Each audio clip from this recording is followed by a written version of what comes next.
ब्रह्मास्त्र coaching class में आपका हार्दिक स्वागत है। चलो, गुर्जर प्रतिहार वंश के बारे में पढ़ रहे थे ना।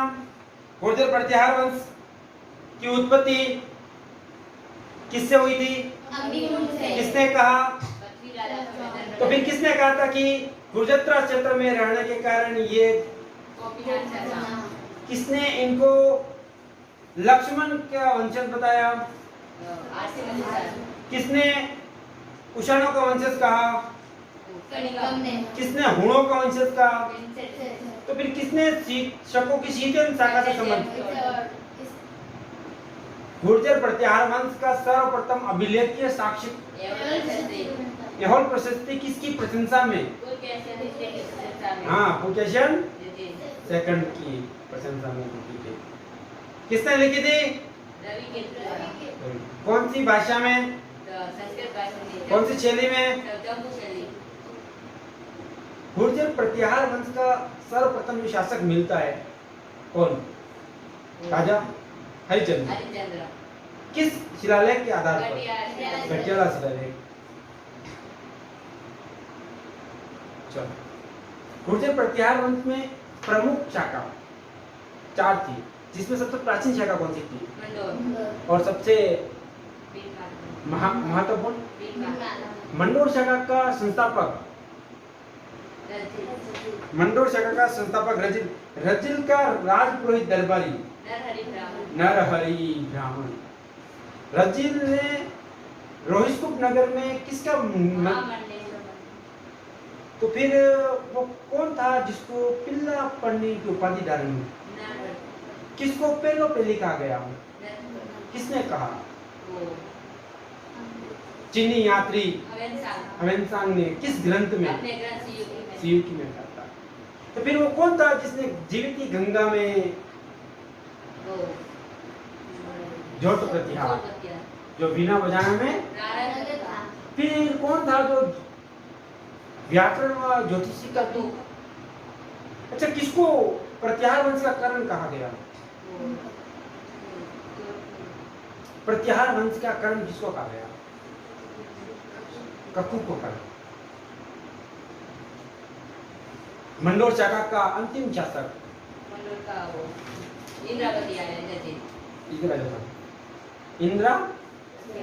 इंद्रजीत ने अपनी पुत्री का विवाह किससे करवाया?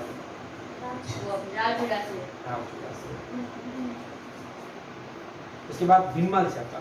भीममाल शाखा का संस्थापक नागभट्ट प्रथम। उसके बाद आपका वत्सराज। अच्छा, त्रिराज्य संघर्ष किसने प्रारंभ किया? वत्सराज। उसके बाद वत्सराज पढ़ रहे थे। वत्सराज के बाद हम वत्सराज को के समय दो साहित्यकार है, उद्योतन सूरी, जिन्होंने ग्रंथ की रचना की थी, उदयमाला, और जिनसेन सूरी ने हरिवंश पुराण की रचना की थी। वत्सराज ने कन्नौज पर अधिकार को लेकर त्रिराज्य संघर्ष प्रारंभ किया था, जो पाल वंश, प्रतिहार वंश और राष्ट्रकूटों के बीच हुआ था। जो पाल वंश, प्रतिहार वंश और राष्ट्रकूटों के बीच हुआ था। वत्सराज ने कन्नौज पर अधिकार किया तथा पाल वंश के शासक धर्मपाल को पराजित किया, परंतु लौटते समय राष्ट्रकूट के शासक ध्रुव प्रथम से पराजित हुआ और थार के मरुस्थल में शरण लिया था। वत्सराज की मृत्यु के बाद उसका पुत्र नागभट्ट भीममाल शाखा का शासक बनता है। कौन बनता है? नागभट्ट। नागभट्ट सेकंड कहा गया, क्यों? क्योंकि इससे पहले भी एक शासक भीममाल शाखा का हुआ था, नागभट्ट, इसलिए इसको सेकंड, और प्रथम का सेकंड। ये अपने याद करने के लिए नागभट्ट सेकंड। नागभट्ट सेकंड वत्सराज का ही पुत्र था। वत्सराज की मृत्यु के पश्चात नागभट्ट सेकंड भीममाल शाखा का राजा बना।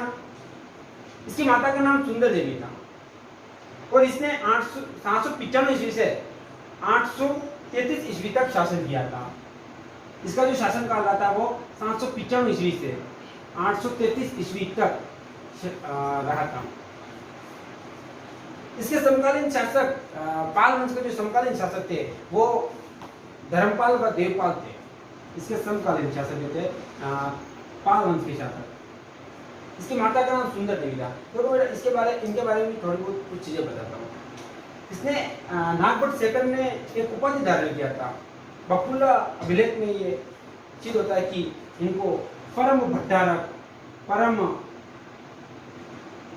भट्टारक महाराजा धीराज परमेश्वर कहा गया। परम भट्टारक महाराजा धीराज परमेश्वर की उपाधि दी गई थी। किनको? नागभट्ट सेकंड को परम भट्टारक महाराजा धीराज की उपाधि दी गई थी। नागभट्ट सेकंड को जो परम भट्टारक महाराजा धीराज की उपाधि दी गई और इनका जो शासनकाल रहता है वो 795 ईस्वी से 833 ईस्वी तक का रहता है। ये 38 वर्षों तक भीनमाल में शासन के रूप में कार्य करते हैं और अपने 38 वर्षों के शासनकाल में प्रतिहार राज्य को एक शक्तिशाली साम्राज्य के रूप में स्थापित करते हैं। ये भी कन्नौज पर अधिकार करते हैं और उसको अपनी अस्थायी राजधानी बनाते हैं। कुछ समय के लिए उनको अपना केंद्र बनाते हैं। केंद्र बनाने के बाद वो अपने पिता की भांति हिमालय की तरह जाते हैं, फिर पुनः वापस लौटते हैं। तब राजपूत के शासक गोविंद तृतीय से पराजित हो जाते हैं और ये भी थार के मनस्पत में शरण लेते हैं। तो अपने 38 वर्षों के शासनकाल में इन्होंने प्रतिहार राज्य को एक शक्तिशाली साम्राज्य के रूप में स्थापित किया। कन्नौज पर इन्होंने अधिकार किया और कन्नौज को अपनी राजधानी बनाया। कन्नौज को अपनी राजधानी बनाया था। पर सेकंड जो था, इनके दरबार को भी नागावलोक का दरबार कहा जाता था। कौन सा दरबार? नागावलोक का दरबार कहा जाता था। नागभट्ट सेकंड के बारे में हल्का सा पढ़ते हैं। भारत का नक्शा उस दिन बनाता है वैसे ही बनाते हैं। बनाओ।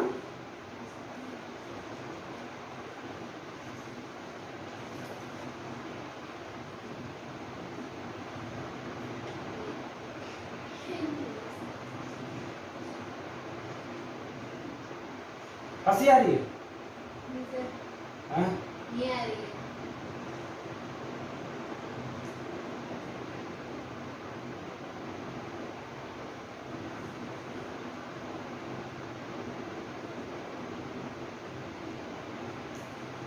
इसी प्रकार है बेटा? है?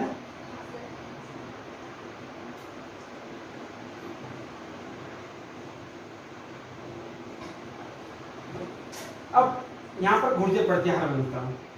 यहाँ पर गुर्जर प्रतिहार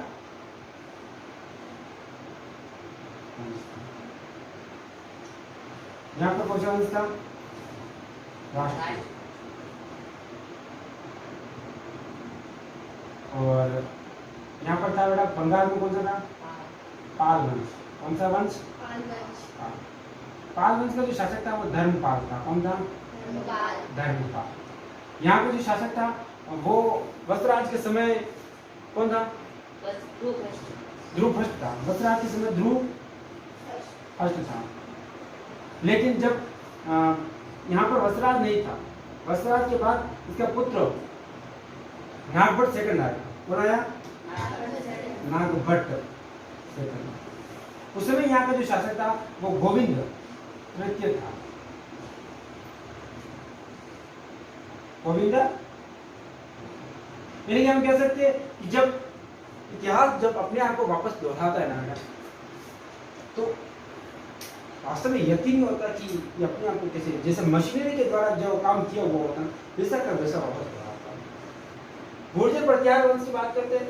यहाँ का जो वंश का जो शासक था पहले वत्सराज था, है ना? कौन था? वत्सराज। वत्सराज के समय यहाँ पर जो शासक थे वो ध्रुव प्रथम थे, वत्सराज। और वत्सराज के बाद जो शासक बनता है वो नागभट्ट सेकंड। राजपूत में ध्रुव भट्ट था वत्सराज के समकालीन, लेकिन ध्रुव भट्ट के बाद जो शासक बनता है वो कौन है? गोविंद तृतीय। अब गुर्जर प्रतिहार जो वंश है, यहाँ का जो शासक है वो नागभट्ट सेकंड बन जाता है। नागभट्ट सेकंड बन जाता है और यहाँ पे जो शासक है वो गोविंद तृतीय बन जाता है। लेकिन यहाँ पर जो शासक है वो भोग का वही रहता है, धर्मपाल ही रहता है। अब ये भी अपनी पश्चिमी भारत में अपना ताक जमा लेता है, यहाँ पर अपना शासन वगैरह कर लेता है। पिता की बात ये भी यहाँ से सीधा निकलता है कन्नौज को जीतने के लिए। ये कनौज पर जाता है और कनौज पर अधिकार करता है। यहाँ पर जो हम पहले वस्त्राज के समय पढ़े, वस्त्राज के समय जब हम पढ़े थे ना, मैंने कहा था कि वस्त्राज ने कनौज पर अधिकार किया और यहाँ के शासक चक्रयुध को हटाया और इंद्रयुध को बिठाया। फिर वस्त्राज यहाँ से हिमालय की ओर गया और वापस पुनः लौट आया। तब ध्रुव यहाँ से लौटा और वस्त्राज दोनों के बीच में युद्ध हुआ, तब वस्त्राज पराजित हो गया और वस्त्राज कहाँ चला गया? हार के मरुस्थल में चला गया था। नहीं। उसी प्रकार जो धर्मपाल थे वस्त्राज के थार में मरुस्थल में चले गए और ध्रुव का ये अपने राष्ट्र वापस शासन में आ गए।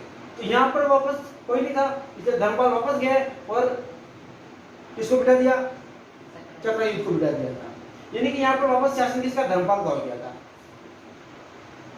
ये तो ये सीधी बात होगी कि ये जो कनौज था, ये पहले कोई आता डांस करता, फिर कोई आता डांस करता है ना।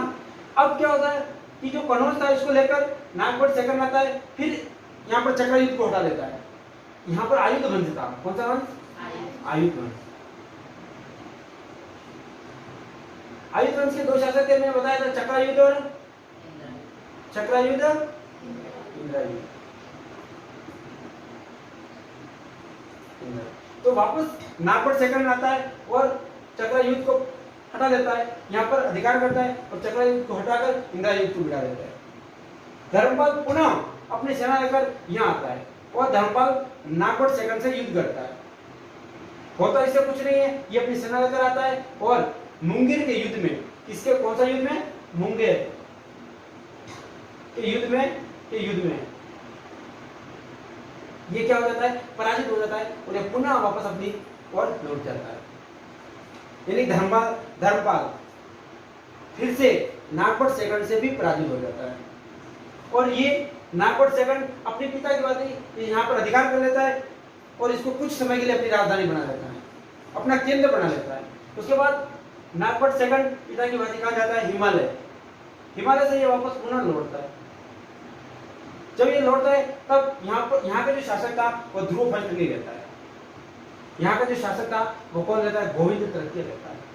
गोविंद तृतीय के भी समय मैंने कहा था कि इस तरफ क्या था? समुद्र। और ये भी एक शक्तिशाली शासक था गोविंद तृतीय भी यहाँ से हिमालय की ओर ऊपर की ओर लौटते हैं, यानी उत्तरी भारत की ओर। तब इन दोनों की फिर से टक्कर होती है। टक्कर होने में यहाँ पर नागपुर सेकंड की पराजय हो जाती है, हार जाता है और ये भी यहाँ से सीधा पिता की भांति थार के मरुस्थल में जाकर शरण लेता है। कहाँ शरण लेता है? थार के मरुस्थल में। और ये राजपूत के शासक गोविंद तृतीय भी हिमालय जाता है और हिमालय से पुनः वापस राजपूत में आ जाता है। जब ये वापस आ जाता है फिर देखता है धर्मपाल यहाँ कोई नहीं है, फिर जाता है और अपने चक्रयुध को वापस बिठा देता है। समझ रहे हो? फिर से यहाँ पर चक्रयुध को बिठा देता है। अब धर्मपाल का जो शासनकाल रहता है वो ये 910 ईस्वी में, इसका क्या हो जाता है? 800, इसका जो शासनकाल 995 से 833 ईस्वी तक रहा। तो धर्मपाल का इसका शासनकाल था वो 810 ईस्वी तक था। कितनी ईस्वी तक? इसका मतलब ये जो धर्मपाल थे वो नागपुर सेकंड के समकालीन 15 वर्षों तक रहे थे। तो इसके बाद कौन था? इसके बाद धर्मपाल का जो पुत्र था उसका नाम था देवपाल। कौन सा पाल? देवपाल। हाँ, देवपाल शासक रहता है। देवपाल यहाँ पर शासक रहता है 810 ईस्वी से 850 ईस्वी तक। कितनी ईस्वी तक? और ये कहां तक रहते? 833 तक रहते हैं। कौन? नागपुर सेकंड। अब जो नागपुर सेकंड थे ये थार के मरुस्थल में चले गए और आपको पता है गुर्जर जो प्रतिहार जहां पर शाखा थी भीमल, वहां पर उसी की बात ये लगातार खबरें आ रही थी कि नागपुर सेकंड कनौज पर अधिकार कर लिया, हमारे राजा ने कनौज पर अधिकार कर लिया, हमारे राजा ने पाल वंश के शासक धर्मपाल को मुंगेर के युद्ध में पराजित कर दिया। नागपुर सेकंड ने गंगा में जीवित ही जल समाधि लिया था। गंगा में जीवित ही जल समाधि लिया था। नागपुर सेकंड ने कनौज को अपनी अस्थायी राजधानी बनाया था। अस्थायी क्योंकि कुछ समय के लिए उन्होंने अपना केंद्र बनाया था, इसलिए इसको अस्थायी राजधानी कह सकते हैं। वजह आपको इसे परम भटारक महाराजा धीराज की उपाधि धारण किए नागपुर सेकंड। जो नागपुर सेकंड थे ना, नागपुर सेकंड को ग्वालियर अभिलेख में कर्ण की उपाधि दी गई थी। नागपुर सेकंड को ग्वालियर अभिलेख में कर्ण की उपाधि दी गई और मंडोर शाखा में कर्ण की उपाधि किसको दी गई थी? मंडोर सेकंड में करण की उपाधि दी थी, मैंने बताया था आपको। करण की ककु को दी गई थी। प्रतिहार वंश का करण किसको कहा गया था? ककु को कहा गया था। और इसको घटियाला शिलालेख में करण कहा गया था। लिखो बेटा थोड़ा सा लिखो Nagabhata second, Nagabhata second, Nagabhata second. देखिए बेटा 795 से 833 ईस्वी तक शासन किया। नागभट्ट सेकंड ने 795 से 833 ईस्वी तक शासन किया। नागभट्ट सेकंड ने 795 ईस्वी से 833 ईस्वी तक शासन किया। लिखो नागभट्ट सेकंड को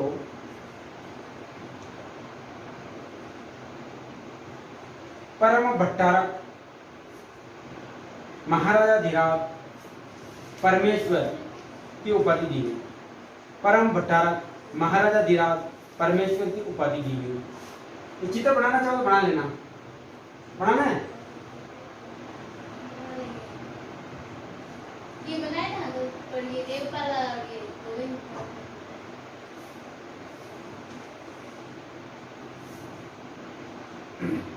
महाराजा धीराज, परमेश्वर की उपाधि दी गई।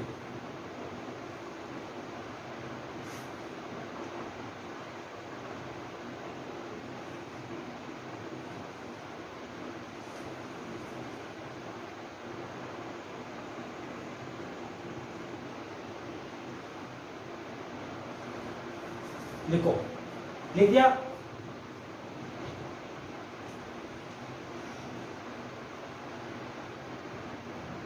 नागभट्ट सेकंड ने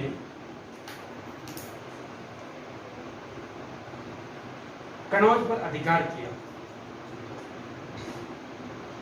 कनौज पर अधिकार किया। महाराजा नागभट्ट सेकंड ने कनौज पर अधिकार किया तथा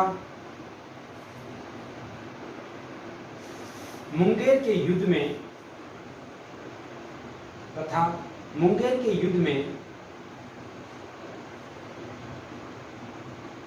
पाल वंश के शासक धर्मपाल को पराजित किया। तथा मुंगेर के युद्ध में पाल वंश के शासक धर्मपाल को पराजित किया।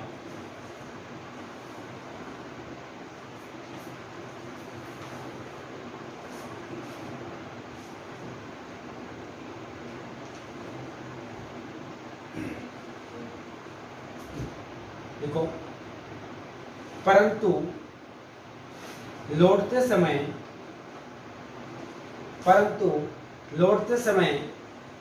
राष्ट्रकूट के शासक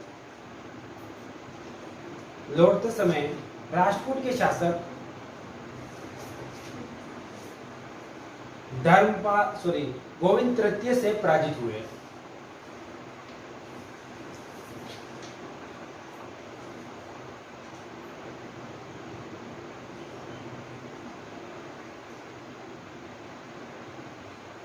परंतु लौटते समय राष्ट्रकूट के शासक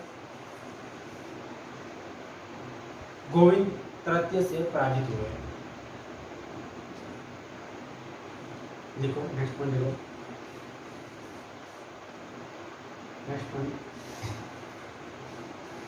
नागभट्ट सेकंड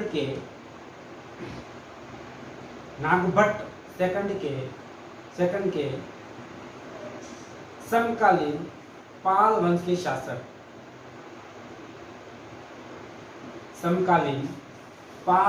के शासक धर्मपाल व देवपाल थे। धर्मपाल व देवपाल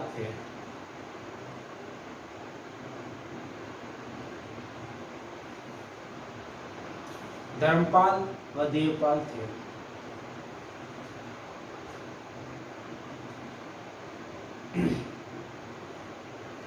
नेक्स्ट में Nagabhata second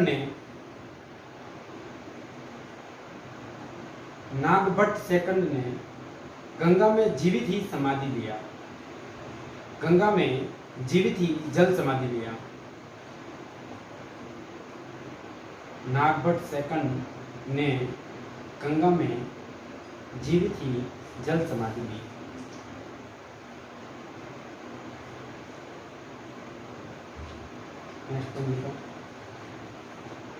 next point, Nagabhata second को ग्वालियर अभिलेख में कर्ण की उपाधि दी गई। नागभट्ट सेकंड को ग्वालियर अभिलेख में कर्ण की उपाधि दी गई। कर्ण की उपाधि दी गई। नागभट्ट सेकंड को ग्वालियर अभिलेख में कर्ण की उपाधि दी गई। नेक्स्ट पॉइंट देखो,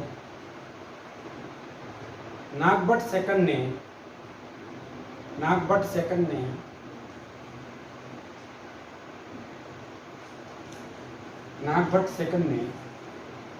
कन्नौज को अस्थायी राजधानी बनाया।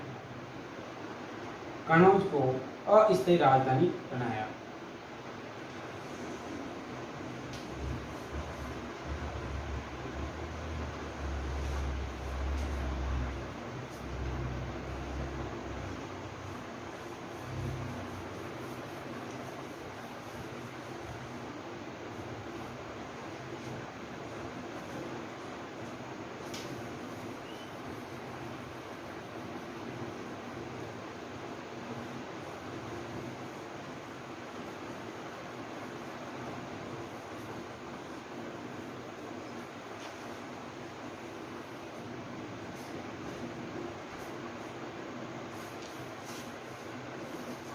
नागभट्ट के बाद उसका पुत्र रामभद्र बीरमाल का शासक बनता है ना। कौन बनता है? रामभद्र बीरमाल का शासक बनता है। ये 833 ईस्वी से 836 ईस्वी तक शासक रहता है। 833 ईस्वी से 836 ईस्वी तक शासक रहता है। ये बीरमाल शाखा का सबसे कमजोर शासक रहा। ये बीरमाल शाखा का सबसे कमजोर शासक रहा था। इस कारण से इसका पुत्र मिहिर भोज ने ही रामभद्र की हत्या कर दी। यानी कि बीरमाल शाखा या प्रतिहार शाखा में किसको पितृहंता के नाम से जाना गया? मिहिर भोज को। मिहिर भोज ने अपने ही पिता की हत्या कर दी थी। बीरमाल या प्रतिहार वंश की कई शाखाएं स्वतंत्र हो गई थी, कई राज्य स्वतंत्र हो गए थे। यानी कि जो भारत का जब नक्शा बनाया था, मैंने कहा था कि ये जो भारत है उसमें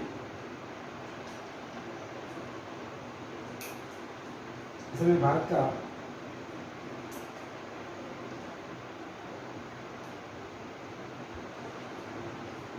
इस प्रकार बात का नक्शा। अब यहाँ से जो मेरा हरियाणा है ना, यहाँ से लगाकर यहाँ से पूरा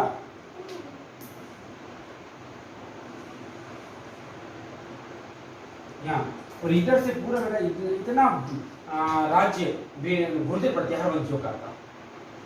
इतना राज्य गुर्दे प्रतिहार वंशों का था। लेकिन कहते रामभद्र के समय कई सारे राज्य ये अलग हो गया, ये अलग हो गया, ये अलग हो गया। इस प्रकार कई सारे राज्य स्वतंत्र हो गए थे, सब सारे टूट गए थे। इसलिए रामभद्र को एक कमजोर शासक आ गया। और इसी बात से मिहिर भोज को ये बात अच्छी नहीं लगी थी। मिहिर भोज ने रामभद्र की हत्या कर दी, यानी अपने ही पिता की हत्या कर दी। देखो रामभद्र 833 से 836 ईस्वी तक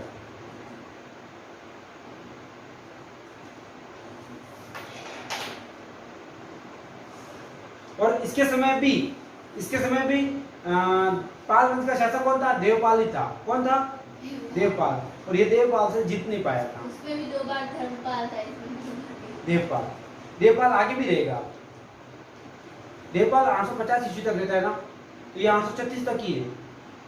देवपाल का शासनकाल 810 ईस्वी से 850 ईस्वी तक का रहता है और ये 833 से 836 है।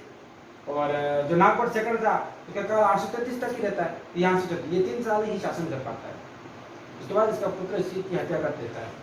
और मीर भोज अपने मीर भोज एक शक्तिशाली शासक था, बहुत शक्तिशाली शासक माना जाता है उसको। लिखो रामभद्र, इसके समकालीन पाल वंश का शासक देवपाल था। इसके समकालीन पाल वंश का शासक देवपाल था।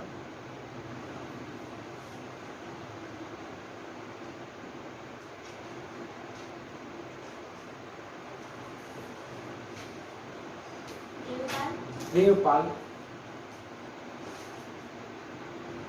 इसके समय कनौज पर पाल शासक देवपाल का अधिकार था।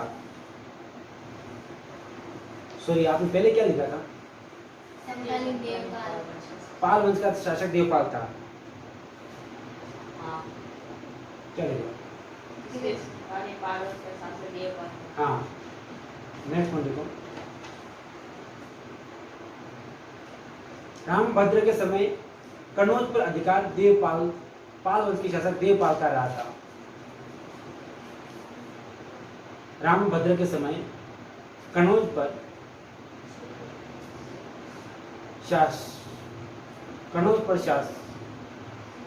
कनौज पर अधिकार पाल वंश के शासक देवपाल का रहा था। कनौज पर अधिकार पाल वंश के शासक देवपाल का रहा था। मुझे जाना था, घर जाना है, जाना जा सकता है, और कोशिश कर याद करती हूँ। अभी याद करके सुना मेरे को। नेक्स्ट पॉइंट देखो।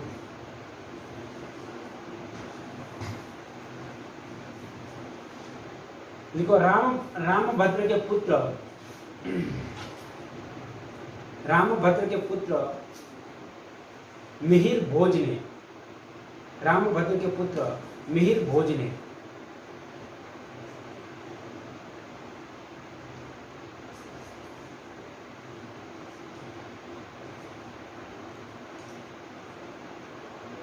अपने ही पिता की हत्या कर दी। मिहिर भोज ने अपने ही पिता की हत्या कर दी।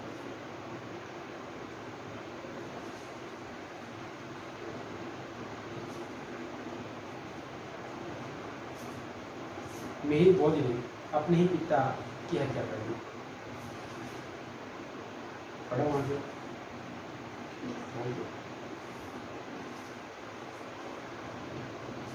थैंक यू क्लास, धन्यवाद। नेक्स्ट टॉपिक कल पढ़ाएंगे ना? सर राजनीति भी पढ़ा। पढ़ाएंगे ना बेटा? राजनीति क्यों नहीं पढ़ाएंगे? राजनीति पढ़ाएंगे, आपको पढ़ाएंगे, आपको क्यों भी पढ़ाएंगे, घबराओ मत।